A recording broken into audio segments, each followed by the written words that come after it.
Хуульч Шууха Монгол улсын гэр бүлийн тухай хуулийг танилцуулж байна. Монгол улсын гэр бүлийн тухай хуулинд нийт 9 бүлэгтэй.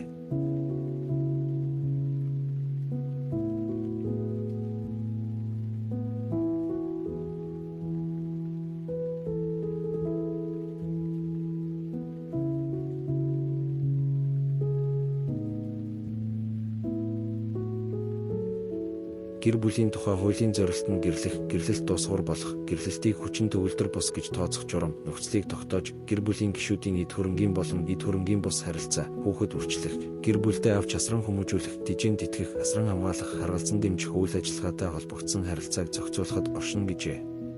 Шүүхэн иргэний хэрэг шүүхэд хянан шийдвэрлэх тухай хуульд заасны дагуу гэр бүлийн эрхийг хамгаална. Төрийн захиргааны болон нийгмийн халамжийн байгууллага нь энэ хуульд заасны дагуу гэр бүлийн эрхийг хамгаална. 18 наснд хүрсэн Монгол улсын иргэн эрэгтэй эмэгтэй хоёр буюу Монгол улсын иргэн гадаадын иргэн харьяалалгүй хүнтэй харилцан зөвшөөрөлдсөнөөр Монгол улсад гэрлэж болно. Эрэгтэй хүн нэг эхнэр, эмэгтэй хүн нэг нөхөртэй байна. Гэрлэхийг хүсэгчид гэрлэлтэй гэрчийн этгээдийг байлцуулан улсын бүртгэлийн байгууллага, хэлийн чандад ажиллаж байгаа Монгол улсын дипломат төлөөлөгчийн газарт бүртгүүлнэ. Гэрлэгчид нь гэр бүлийн дотор тэгш эрх эдэлж адил үүрэг хүлээнэ.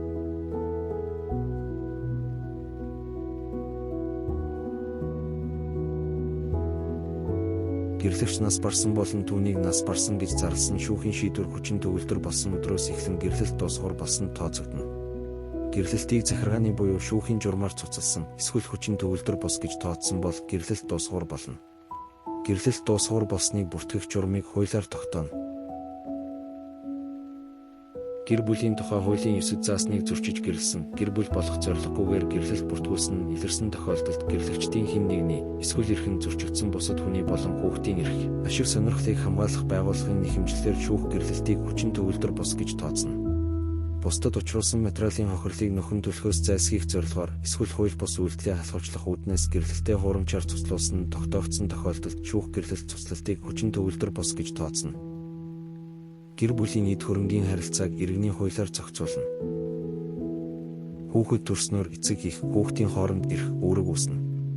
Хүүхдийг үрчлэн авснаар эцэг их, хүүхдийн хооронд эрх, үүрэг үүснэ. Дагуур хүүхэд хойд эцэг, хойд эхийн хооронд эцэг их, хүүхдийн эрх, үүрэг үүснэ. Хүүхдийн эцэг их нь гэрлэлтэд бүртгүүлсэн бол гэрлэлтийн гэрчлэгийг, гэрлэлтэд бүртгүүлээгүй бол хуульд заасны дагуу захиргааны буюу шүүхийн журмаар эцэг эхийг тогтоосон эрх бүхий байгууллагын шийдвэрийг үндэслэн тогтоогдно.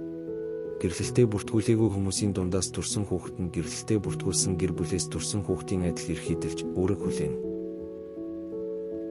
Эцэг их хүүхдээ хүмүүжүүлэхэд тэгш эрх эдэлж адил үүрэг хүлээнэ. Эцэг их нь хүүхдээ эрүүл чирэг өсгөн бойжуулах, сэтгэхүйн хувьд төлөвшүүлэх, хүүхдээ асран хамгаалах, дижийн тэтгэх, хүүхдээ үндэсний ёс заншил уламжлалаа дээдлэх үзлээр хүмүүжүүлэх, түүнд суурь боловсрол эзэмшүүлэх, хөдөлмөрийн анхны дадлага болгох, хүүхдийн эрхийг хамгаалж үүргээ биелүүлэхэд нь туслах үүрэг хүлээнэ. Хүүхдийг орон сууц, хувцас, хоол ундаар байнга санаатай гачигдуулсан, хөдөлмөрийг нь зөв бусаар ашигласан, гуйлгчлуулсан, орон гэрээсээ дайжуулсан, гадуурхсан хүний эцэг их байх эрхийг 6 сар хүртэл хугацаагаар шүүх хязгаарлаж болно. Эцэг их байх эрхийг хязгаарлах тухай нэхэмжлэлийг эцэг буюу их нь, эсвэл төрөл, цадангийн хүн, бусад иргэн, хүүхдийн эрх, ашиг сонирхлыг хамгаалах байгууллага шүүхэд гаргах хэрэгтэй.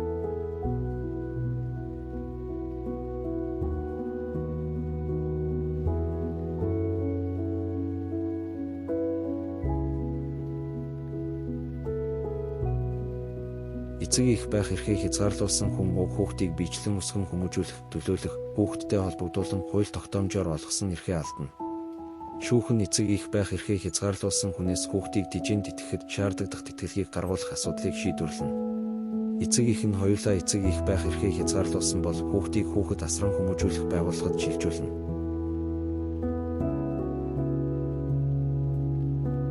Дижийн тэтгүүлэх хүн дижийн тэтгүүлэх эрх үүссэн цагаас хойш хугацаа харгалзахгүйгээр шүүхэд нэхэмжлэл гаргах хэрэгтэй. Гэрлэгчид бие эцэг их нь хүүхдээ, хүүхэд нь эцэг эхээ, төрөл садангийн хүмүүс бие энэ хуульд заасны дагуу дижийн тэтгэх үүрэгтэй. Гэрлэгчид харилцан бие дижийн тэтгэх үүрэгтэй.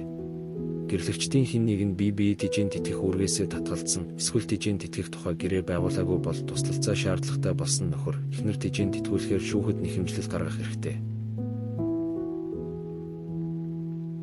Хүүхэд асран хүмүүжүүлэх байгууллагад байгаа хүүхдэд олгогдсон тэтгэлгийг тухайн байгууллагын дансанд шилжүүлж 50% хүүхдийн ахуйн хэрэгцээнд зарцуулж үлдсэн хувийг хүүхдийн нэр дээр хадгаламжийн дансанд шилжүүлнэ. Хүүхдэд олгох тэтгэлгийг түүний насны байдлыг харгалзан сард нэг хүүхдэд тодорхой хэмжээгээр тогтооно. Тэтгэлгийг мөнгөн хэлбэрээр эд хөрөнгөөр олгож болно. Тэтгэлгийг сар, улирал, хагас жилээр нэг удаа гэсэн хугацаагаар олгож болно.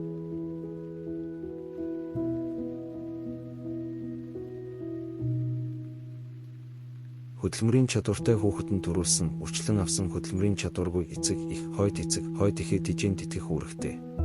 Насанд хүрээгүй бүтэн өнчин эсвэл эцэг ихээрээ тижийн тэтгүүлэх боломжгүй хүүхдийг хөдөлмөрийн чадвартай төрсөн, үрчлэн авсан ах, эгч, дүү, өвөг, эцэг, эмэг, хойд ихэн тижийн тэтгэх үүрэгтэй. Тижийн тэтгүүлэгчид онцгой нөхцөл байдал тохиолдсон хүн дээр өвчлсөн, тахир дутуу болсон, эмчлүүлсэн, сургуульд орсон гэх мэт үед түүнд нэмэлт тэтгэлэг гаргуулах, эсвэл гарсан зардлыг хариуцуулахаар гэр бүлийн тухай хууль заасан этгээд шүүхэд нэхэмжлэл гаргаж болно. Тэтгэлэг төлөгч тэтгэлэг төлөхөөс санаатай зайлсхийсэн, цалин хөлс, бусад орлогоо дарагдуулсан тогтоогдсон бол шүүх тижийн тэтгүүлэгч бусад иргэн холбогдох байгууллагын нэхэмжлэлийг үндэслэн төлөгдөөгүй тэтгэлгийг нөхөн төлөвлөж болно. Тэтгэлэг төлөх тухай талууд гэрээ байгуулсан бөгөөд тэтгэлгийг хугацаанд нь төлөөгүй бол учирсан хохирлыг гэрээнд заасан журмаар нөхөн төлнө. Тэтгэлэг төлөгчийн мөнгөн хадгаламж болон бусад эд хөрөнгөөс тэтгэлэг гаргуулахдаа шүүхийн шийдвэр биелүүлэх тухай хуулийн 25 дугаар зүйл заасан журмыг баримтлана.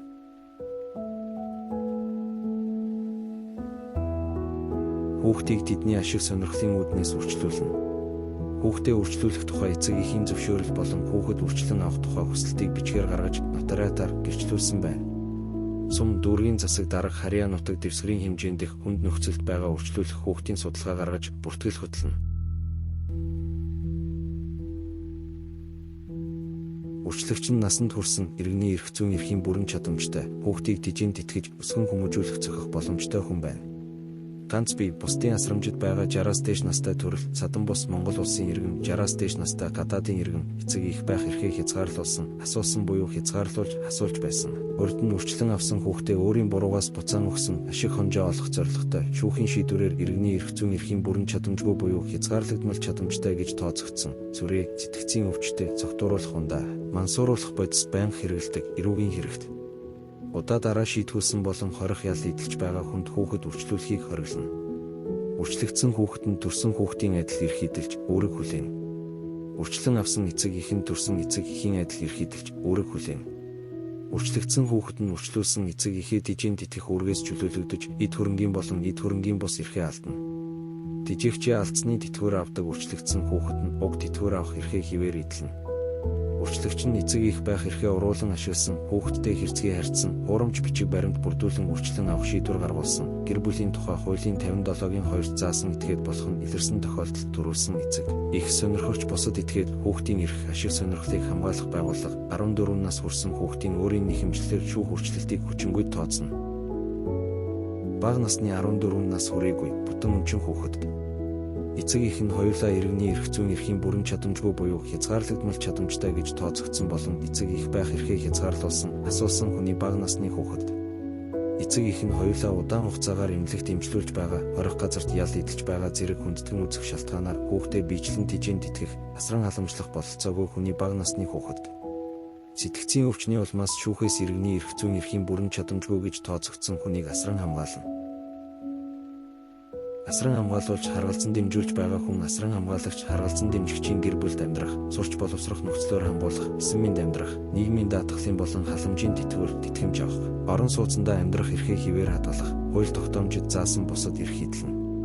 Эцэг их байх эрхээ хязгаарлуулсан, хасуулсан, өөрөө асран хамгаалуулж харгалзан дэмжүүлж байгаа, мансууруулах бодис цогтууруулах ундаа байнга хэрэгэлдэг, хорих ял идэлж байгаа болон эрүүгийн хэрэгт удаа дараа шийтгүүлсэн. Үрчлэн авсан хүүхдээ өөрийн буруугаас буцаан өгсөн хүнийг асран хамгаалагч харгалзан дэмжигчээр тогтоохыг хориглоно. Асран хамгаалагч харгалзан дэмжигч нь асрамж дэмжлэгтэй байгаа хүнтэй хилцэл хийх, асрамж дэмжлэгтэй байгаа хүний нэрийн өмнөөс өөрийн гэр бүлийн гишүүн, төрөлх садангийн хүнтэй хилцэл хийх, асрамж дэмжлэгтэй байгаа хүн болон өөрийн гэр бүлийн гишүүн, төрөлх садангийн хүний хооронд үүссэн маргааныг шүүхээр шийдвэрлэхэд уг хүнийг төлөөлөх, асрамж дэмжлэгтэй байгаа хүний үл хөдлөх эд хөрөнгө, мал, мөнгөн хадгаламж, үнэт цаас, үнэт зүйлийг бэлэглэх, өөрт нь зориулахаас бусад тохиолдолд худалдах, арилжих, барьцаалах, дэнчин тавих болон бусад хэлбэрээр захиран зарцуулах, сум, дүүргийн засаг даргын зөвшөөрлгүйгээр орон сууц хөлслөх, гэрээг цуцлах, асрамж дэмжлэгтэй байгаа хүний нэрийн өмнөөс шинээр аж ахуй эрхлэх, эрхэлж байгаа аж ахуйн ажлыг зогсоо үйлдэл хийхийг хориглоно. Эцэг их байх эрхийг хязгаарлуулсан, асуусан буюу хязгаарлуулж, асуулж байсан, асран хүмүүжүүлж байсан буюу үрчлэн авсан хүүхдээ өөрийн буруугаас буцаан өгсөн. Шүүхийн шийдвэрээр иргэний эрх зүйн эрхийн бүрэн чадамжгүй буюу хязгаарлагдмал чадамжтай гэж тооцогдсон. Цогтууруулах ундаа, мансууруулах бодис байнга хэрэгэлдэг. Эрүүгийн хэрэгт удаа дараа шийтгүүлж байсан болон хорих ял идэлж байгаа хүнтэй асран хүмүүжүүлэх гэрээ байгуулахыг хориглоно.